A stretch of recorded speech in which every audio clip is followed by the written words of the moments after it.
가기서는 증시 각도기. 안녕하십니까 투자자 여러분, 그리고 저희 증시 각도기 TV를 사랑해 주시는 여러분, 그리고 도기마을 여러분, 주말 잘 보내셨습니까? 활기찬 한 주가 지났습니다. 드디어 이번 주를 마지막으로 10월이 지나갑니다.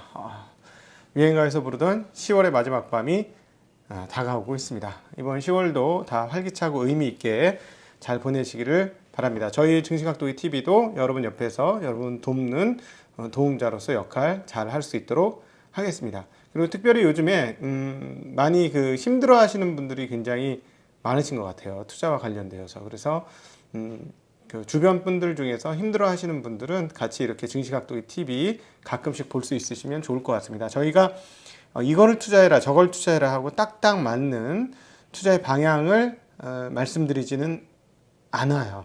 네, 이거 투자해라 저거 투자해라 그게 아니고, 이런 방향성이다 저런 방향성이다, 우리는 이런 태도를 가지고 투자를 하자. 그래서 저희가 꿈꾸는 바, 그리고 바라는 바, 목표하는 바는 뭐냐면, 장기적으로 저희와 함께 하시는 분들이 투자에서 노후를 확보할 수 있는 좋은 대안이 되는 그런 방송 되는 게 저희들의 목표입니다. 그게 저희들의 목표치예요. 그래서 좋은 결과를 얻을 수 있는 그런 채널이 될 수 있도록 계속 노력하겠습니다. 오늘은 FSD하고 LG화학 4680에 대한 이야기를 미국 시장 정리 이후에 말씀드리도록 하겠습니다. 미국 시장 정리는 아주 간단하게 해드리도록 하겠습니다. 지난 주말에 이미 토요일 오전에 장 정리를 해드렸고, 뭐 특별한 내용이 없어요. 아마 이번 한 주도 미국 증시는 특별한 내용이 크지 않을 거예요. 실적 발표에 따라서 기업들의 주가가 이렇게 왔다 갔다 하는 정도. 왜냐하면 이번에 대형 빅테크 업체들,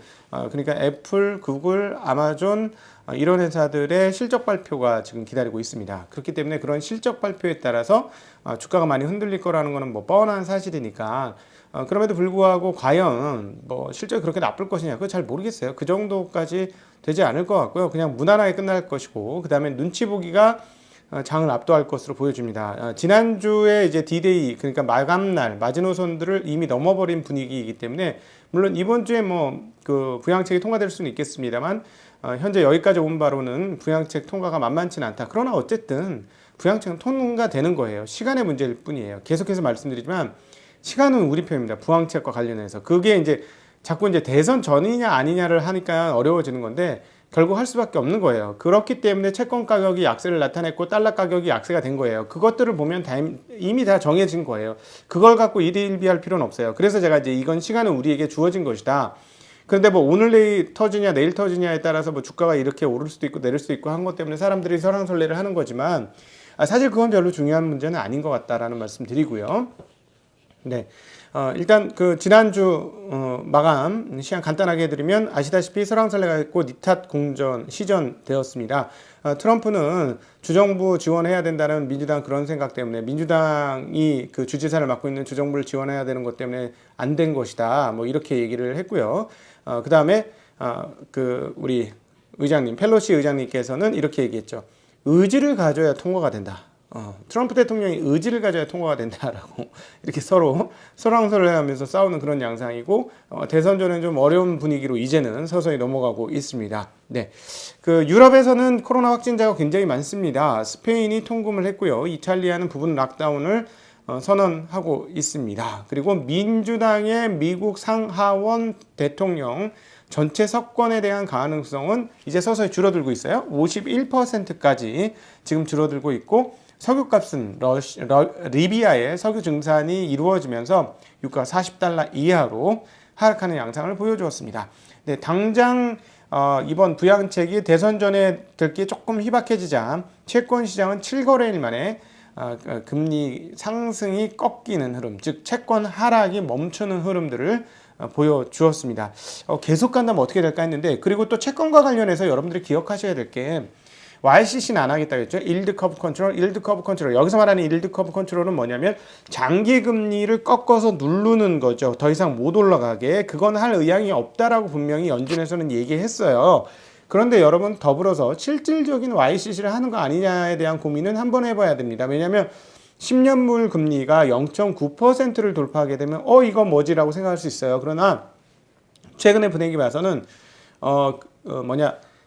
시장의 공급 물량으로 봐서는 금리가 올리는 게 맞아요. 왜냐하면 계속해서 국채가 발행되어지고 있고 또 누가 되든지 간에 트럼프가 되든지 바이든이 되든지 간에 부양책은 더할 것이고 부양책을 더하면 아무래도 채권 발행은 당연히 더 돼야 된다는 미래의 상황들을 감안해 봤을 때 금리가 위로 올라가는 것은 기정사실이에요. 예, 그건 뻔한 건데 그럼에도 불구하고 금리가 오르긴 올랐습니다만은 어떤 그 트리거를 딱 건드리는지 많은지는 우리가 잘 보셔야 될 것 같아요. 그 트리거가 대략 한 0.9% 정도 될 것으로 10년물 기준으로 될 것으로 예상이 되는데 그거를 건드리고 쭉쭉 올라가면 얘네 진짜 YCC 안 하네. 언제쯤 막지? 이런 생각을 할 것이 해도 충분할 것이고 0.9가 제대로 잘 돌파 안 되고 뭐 이렇게 다시 금리가 내려가고 이렇게 한다면 역시나 금리를 안 올리겠다라는 연준의 발언이 실질적인 YCC가 되는 거구나라고 생각을 하셔도 될 것 같습니다. 그동안에 방송을 꾸준히 보신 분들은 이 얘기가 무슨 얘기인지 잘 아실 것 같고요. 간단하게 시간 없지만 간단하게 말씀드리면 미국 연준에서 했던 얘기가 뭐냐, 그리고 우리가 위험 자산에 대해서 그렇게 부담을 갖지 않는 이유 중에 하나가 뭐냐면 연준에서 금리를 올리지 않겠다고 그랬고 2023년까지 금리를 안 올리겠다고 했어요. 금리를 안 하는 건 채권의 기준금리 그 중앙은행이 결정하는 기준금리를 올리지 않겠다는 것이지만 중요한 포인트는 기준금리 안 올랐는데 시장금리가 팔랑팔랑 위로 올라가면 그건 또 완전히 다른 상황인 거거든요. 그렇기 때문에 그런 것들을 막기 위해 YCC, 즉 기준물이 되는 그 채권의 기준물이 되는 미국 10년물 국채금리의 금리를 상단을 딱 닫아놓는 일드 커브 컨트롤을 하지 않겠느냐라고 그동안 많은 사람들이 생각을 했고 그런 질문도 했는데 공식적으로 연준은 거기에 대해서 놓으라고 얘기를 했었습니다. 그럼에도 불구하고 공식적으로는 놓지만 실질적으로 할 수도 있는 거 아니에요? 그래서 그 부분은 10년물 금리가 어떻게 흘러가는지를 보고 판단하자는 게 지금 저희가 말씀드린 내용이 되겠습니다. 네. 그리고 그 기업 달러는 한 주 동안 무려 1%나 약세가 되었고 그 중에 최고는 원화였더라. 원화가 그렇게 강세였더라. 그래서 원화가 강세였기 때문에 한국 주식시장에는 제가 별로 그렇게 크게 걱정 안 한다라는 톤으로 계속 말씀드린 거예요. 지수가 계속 흘러내렸음에도 불구하고. 그래서 이제 덕분에 시장에 대해서 저는 안 나쁘게 봅니다 했는데 떨어지고 안 나쁘게 봅니다 했는데 떨어져서 공교롭게 시장 예측이 틀린 사람이 되었는데요. 중장기적으로 지금 이렇게 원화 강세 흐름은 한국 시장, 금융시장을 짓누를 이유는 되지 않을 것 같다라고 판단합니다. 지난 주말에 권순장의 브릿지에서 수출 기업들이 그 원화 강세에 의해서 악영향을 미칠 때 어떻게 될 것이냐에 대한 이야기를 했고요. 여기서 뭐 예를 들어 100원 정도 더 그건 좀 다시 생각해 봐야 문제죠. 예, 그 정도 되면 다시 생각해봐야 될 문제인데 그 정도는 안 갈 것이라고 생각하니까 이렇게 말씀드리는 거고, 미국 기업들 중에서 인텔이 그 데이터 센터에서의 점유율이 상당히 떨어졌다라는 뉴스로 10%대에 폭락을 했습니다. 덕분에 거기에 경쟁자인 AMD와 엔비디아는 상승을 했었는데요. 저는 오히려 인텔이 떨어진 건 떨어진 것이고 그 이면의 이야기가 의미 있다라고 생각을 합니다. 즉 인텔이 새롭게 시작하는 10나노 공정에서 공장이 100% 풀가동하고 있다라는 이야기를 언급을 했거든요. 이거는 중요한 얘기죠. 즉 지금까지는 계속해서 이것들이 준비가 되지 않아서 밀렸어. 그래 그동안에 밀렸는데 인텔이 즉 본격적으로 10나노를 그 생산해내는 내년 즈음에는 더 이상 밀리지 않을 거야라고 충분히 얘기할 수 있습니다. 계속 말씀드리지만 인텔의 10나노는 EUV 공정 7나노 언더의 미세 공정 외에는 집적도가 가장 높은 집적도를 가지고 있어요. 네. 브라 아르곤의 7나노보다는 집적도가 10나노가 더 높다라고 전문가들이 언급을 하고 있습니다. 그렇기 때문에 인텔이 그렇게 호락호락한 데가 아니고요. 그래서 이제 인텔 얘기를 지난번에 드리면서 했던 얘기는 뭐예요? 인텔이 10나노 타이거 레이크 그리고 그 윗단에 그 본격적인 CPU를 만들게 되면 DDR5 시장이 열릴 것이다 라는 말씀드려서 내년도 D램 시장 상당히 좋을 것이다. D램만 올라가나? 낸드도 올라가겠지? 뭐 이렇게 그래서 대체적으로 내년도 반도체 시장, 메모리 시장에 대해서 상당히 긍정적이다라고 우리가 생각을 하고 있는 것이죠. 자, 그리고 이제 이번 주에는 대형 기업 애플, 구글, 페이스북, 아마존의 실적이 29일 발표가 되고요. 보잉, 캐터필러, 화이자 등 주요 기업들의 실적 발표가 줄줄이 있습니다. 그리고 10월 소비자 신뢰지수, 소비자 태도지수 발표가 있고요. 9월 내구재 수주 등도 발표가 됩니다. 여기에서 투자 힌트를 좀 얻을 것인데 가장 중요한 부분은 GDP입니다. GDP가 2분기에 31.4% 마이너스 났어요. 거의 다 회복하지 않을까 싶은데 이 부분이 어떻게 되느냐에 따라서 증시에 대한 반응도 틀려질 것이다 라고 이 부분이 이번 주에는 가장 큰 지표 발표 중에 가장 큰 발표다 라고 말씀드릴 수 있겠고 앞서 말씀드렸던 대로 유럽의 확진자 상황들이 어떻게 될 것이냐 그 셧다운이 어느 정도 수준으로 확산될 것이냐에 따라서 유럽 시장에는 영향을 미칠 것이다. 미국 시장 잘 모르겠어요. 네, 유럽 시장에는 영향을 미치고 또 중요하게 영향을 미칠 것은 유가다라고 정리해 볼 수 있겠습니다. 네, 미국 시장 정리는 벌써 10분 지났는데 중요한 얘기는 이게 아니에요. 오늘 제가 여러분에게 드릴 중요한 얘기를 간단하게 해야 되겠습니다. 시간이 너무 많이 지나서 핵심 투자에 대한 단상, 월요 투자 단상, FSD 1만 달러 시대 도래와 LG화학의 4680 제작 가능성 점증. 네, 굉장히 큰 이슈예요. 한국에서는. 자, 일단 FSD가 5,000불에서 시작했던 FSD가 7,000불을 넘어 8,000불, 8,000불을 넘어 이제 곧 1만 달러 시대로 갑니다. 얘기했던 대로고요. 거기에 목표가는 얼마였죠? FSD 최종가는 10만 달러 얘기를 했습니다. 지난 주말 오후에도 말씀드렸습니다만 10만 달러가 말이 되느냐? 차값보다 배나 비싼 그 소프트웨어 가격이 말이 되느냐라고 말씀하시는데 여기서 말하는 10만 달러는 완전 자율주행, 소위 말하는 5단계 자율주행까지를 아마 염두에 둔 가격이 되지 않을까 싶습니다. 그래서 그런 정도가 되면 이게 어떻게 되는 걸까요? 네, 얘네는 그 소프트웨어만 팔아먹고도 살 수 있죠. 근데 지금은 어떤 상황이에요? 내연기관 자동차들이 전기차를 그렇게 강렬하게 바라느냐? 아니에요. 전기차는 만들수록 적자입니다. 그리고 그것은 테슬라에서도 보여준 거예요. 무려 지금 50만 대를 올해 만드는데 자동차 만드는 것만으로도 50만 대를 만들었는데 어떻다? 적자예요. 그럼 내연기관 회사들이 전기차를 그렇게 공격적으로 만들겠어요? 안 만들죠. 그래서 전기차 생태계가 안 만들어지는 겁니다. 그래서 테슬라가 저렇게 치고 나가는 거고요. 만약에 말이죠. 내연기관 차들이 전기차로 전환해서 전기차로 막 만들게 되면 저는 이렇게 될 거라고 생각해요. 테슬라가 만만한 회사 인수할 거예요. 만만한 회사 그렇게 플랫폼이 바뀐다면 인수를 할 것이고 그리고 인수합병을 통해서 자기 캐파를 늘려갈 거예요. 그리고 그 다음 단계가 바로 FSD Full Self Driving 10만 달러 이게 오는 거죠. 그렇게 할 거예요. 근데 지금은 앞서 잠깐 말씀드렸지만 내연기관 입장에서는 만들면 만들수록 적자이기 때문에 탄소 배출권 때문에 일부 좀 만드는 거고 그 유럽 같은 데는 저거를 안 내려고 그 벌금을 안 내려고 좀 만드는 거지 원해서 만드는 게 아니라는 거예요. 이거 잘 기억하셔야 됩니다. 원해서 만드는 게 아니라는 거예요. 네. 그럼 도대체 뭐냐? 지금 사실 테슬라도 흑자가 난 게 뭐 때문에 났어요? 탄소 배출권 팔아서 나는 거 아닙니까? 그렇죠? 그러니까 자동차는 적자인 거예요. 그렇기 때문에 지금 테슬라는 바라는 게 그 가격을 떨어뜨릴 수 있는 방법에 몇 가지를 하죠. 첫 번째 눈에 띄는 건 에너지의 가격을 시장의 예상이 이렇게 완만하게 떨어지는 거였는데 이거보다 빠르게 2, 3년 더 빠르게 가격을 낮추겠다. 미래를 땡겨오겠다라는 것이 4680 지난번 배터리 데이 때 얘기를 했던 부분이고요. 그러면서 1만 달러 얘기를 했던 것은 얘들의 의도를 드러낸 거예요. 본격적인 의도는 뭐냐면 이번에도 슬쩍 얘기했습니다만 얘네는 구독 경제로 가는 거예요. 구독 경제로 갈 것이고 그걸 구축할 것이 자신들의 목표다라는 걸 보여준 건데 왜 자꾸 배터리에 그렇게 집착을 하느냐? 자동차 자체로 흑자가 나야 될 거 아닙니까? 자동차 자체로 흑자가 나려면 규모의 경제와 엔드 단가를 낮춰야 되는 거예요. 지금 이번에 FSD 1만 달러 가면서 그 앞단에 행동했던 건 뭐냐면 테슬라는 차값은 낮췄어요. 네, 차값은 낮췄습니다. 계속 차값을 낮추고 있죠. 지금.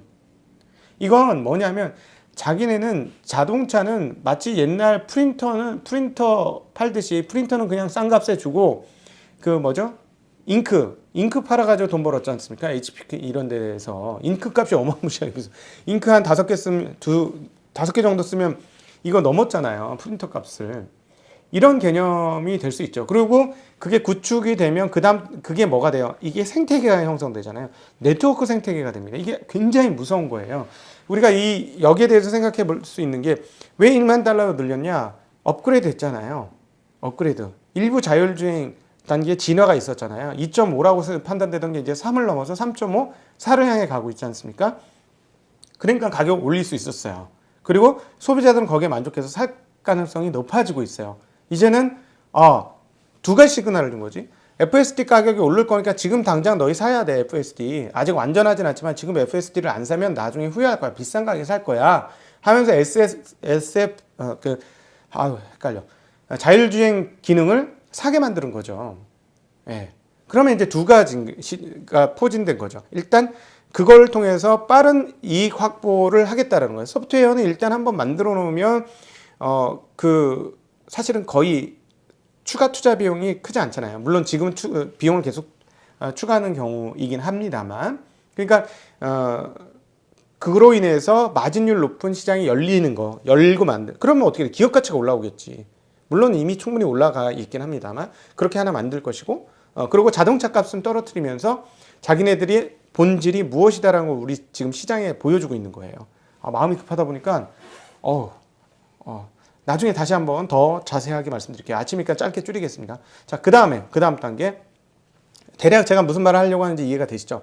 그럼 결국 뭐예요? 지금 단계는 얘네들 내연기관들이 안 쫓아오기 때문에 자기네가 구축을 하는 거고, 그거 중에 하나가 다이캐스팅, 대규모 다이캐스팅이에요. 대규모가 아니고 대형 다이캐스팅을 하고 있는 거죠. 그래서 단가를 계속 낮추는 거. 그러니까 이 하드웨어는 가격을 계속 낮출 거예요. 나중에는 2만 불, 막 3만 불, 이 가격에 나올 수도 있습니다. 근데 대신에 반대로 그 셀프 드라이빙의 그 소프트웨어 가격은 계속 올라가고, 이 구도로 가면서 차값이 이렇게 보존되는 그런 아마 양상을 보일 것이다 라고 충분히 생각해 볼 수 있어요. 충분히. 그러면서 이 생태계를 만들 것이고, 그 다음 단계로 이게 네트워킹이 되면 정말 무서워지는 거죠. 우리가 뭐 V2X 막 이런 거 하면서 그게 반드시 5G가 필요하다고 하는데, 이제 얘네들은 어떻게 되냐면 오버디 에어든 온디 에어든 자동차끼리, 테슬라끼리의 네트워크 연동을 통해서 자기의 그 주행을 더 추가로 업데이트할 가능성이 있어요. 지금은 AI를 통해서 하지만 나중에는 그 주행 중에 AI가 돌아갈 가능성도 있다라고 저는 판단이 되어집니다. 이거를 노리고 있는 것이고, 그 다음 이것 때문에 당연히 그 위성을 띄우는 과정들도 필요한 그 과정이 될, 스타링크 프로젝트도 거기에 또 연관이 될 가능성이 상당히 높다. 그런 상황임에도 불구하고 지금 없는 게 있어요. 테슬라가. 배터리 제조 능력. 배터리 제조 기술은 오케이 있는 것 같아요. 4680 그리고 그 노탭, 템리스, 템리스를 보여주면서 기술이 있는 것 같아요. 기술과 수율은 전혀 다른 얘기입니다. 전혀 다른 얘기예요. 그렇기 때문에 도움이 필요할 거예요. 그런데 지금 뭐가 맞아 들어가는 곳이 어디예요? LG화학이에요. LG화학이 이번에 언급한 내용 보면 4680 얘기하는 게 맞아요. 에너지의 질량이 뭐 5배 뭐 이렇게, 이거는 4680인데 지금 100기가에서 120기가로 LG화학이 증설하기로 했는데, 그 20기가 뭐야? 원통형이라고 얘기했어요. 이거 딱 모든 게 아구가 딱딱 맞아 들어가잖아. 이건 테슬라를 위한 20기가지. 테슬라를 위한 원통형이고 5배면 4680이지. 제일 4680 테슬라가 얘기했을 때 얘네들이 지금 10기가 100기가 만든다고 했을 때 그건 알겠는데 니네들이 수율이 안 나올 텐데, 그러니까 저희들의 의문이었어요. 수율 나오는 거 지난번에 말씀드렸잖아요. 파나소닉이 16850에서 18650에서 21700으로 넘어갈 때 수율이 90% 넘어가는 과정에 1년도 넘게 걸렸다. 그러면 4680을 기술을 만들었다고 해서 그게 그냥 만드는 쪽쪽 다 나오느냐, 양품으로? 아니죠. 불량품이 엄청 많으면 꽝인 거예요. 자, 그러면 이걸 테슬라가 할 수 있느냐? 어려울걸? 충분히 상식적으로 생각할 수 있는 분이에요. 그러면 그걸 누가 해야 되느냐? 제일 수율이 잘 나오는 회사가 어디예요? LG화학이었지. LG화학이 수율이 좋잖아요. 그런데 여기서 삼성 SDI는 뒤로 빠졌잖아요. 왜냐하면 자기네는 돈 안 남는 일은 안 하겠어. 마진 안 나오는 건 안 할 거야. 마진 남는 것만 하면서도 캐퍼 증설이 엄청나게 필요해. 왜냐면 유럽 차들도 계속 정치하잖아요. 뭐 벌금 때문이든 뭐든 간에 하고 있잖아요. 그죠?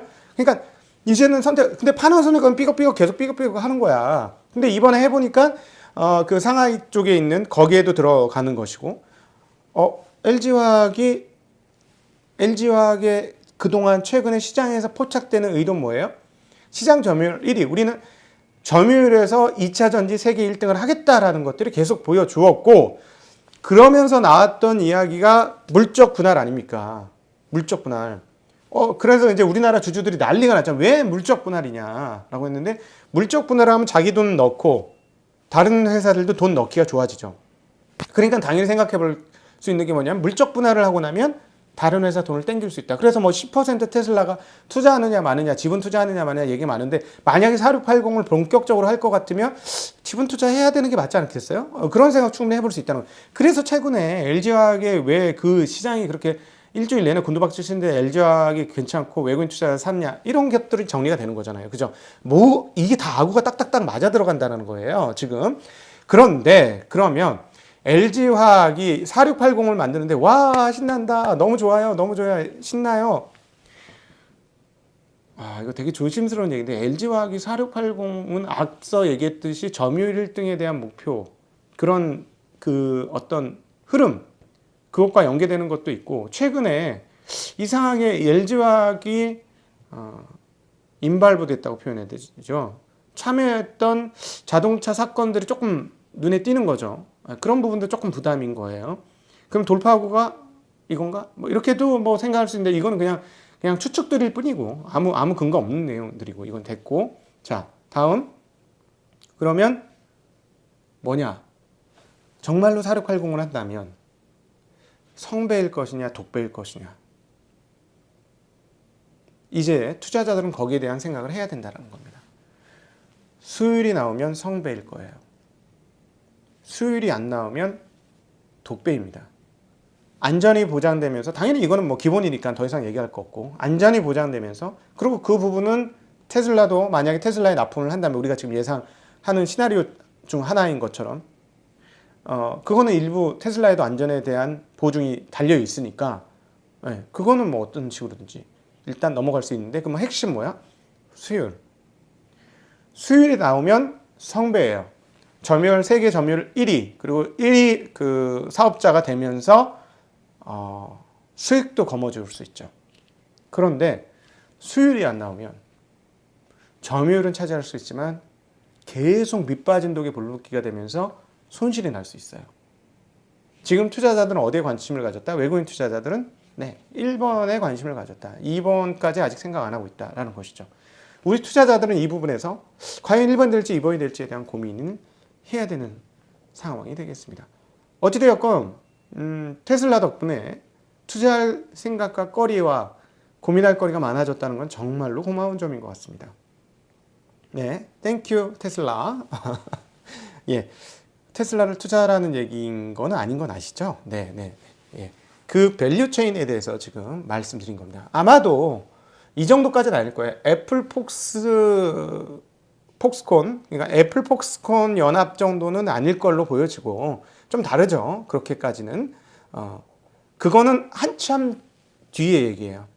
한참 애플 폭스콘 구조까지 가려면 테슬라가 완전하게 소프트웨어 업체라고 자리 잡히는 순간부터 애플 폭스콘 구조가 테슬라 2차전지, 또 테슬라 2차전지 자동차 회사의 이런 구조가, 자동차 제조업체에, 그러니까 자동차가 이제는 자동차 회사가 만드는 게 아니라 자동차 파운드리로 바뀐다는 거가 되겠죠. 그 이후에는. 그거는 아주 먼 얘기예요. 지금 그거 투자하는 사람이 5년, 10년 이후의 생각을 지금 할 필요는 없어요. 그건 아니고, 그러나 어쨌든 지금은 과연 테슬라와 LG의 연합군이 파나소닉 이후로 만들어질 것이냐 여부가 굉장히 재미난 시장이, 재미난 거리로 우리에게 준다는 것, 이게 의미가 있다는 겁니다. 오늘 너무 시간이 길어져서 죄송합니다. 미국 시장 정리하지 말걸. 네, 어쨌든 일주일 내내 어려웠었는데요. 이번 한 주는 10월 마지막은 좀 잘 되면 좋겠습니다. 그걸 바라면서 오늘 월요일 장전 시장 마감, 장전 시황전 단상, 투자 단상에 대해서 FSD와 LG화학에 대한 이야기 마감하도록 하겠습니다. 인사드릴게요. 안녕.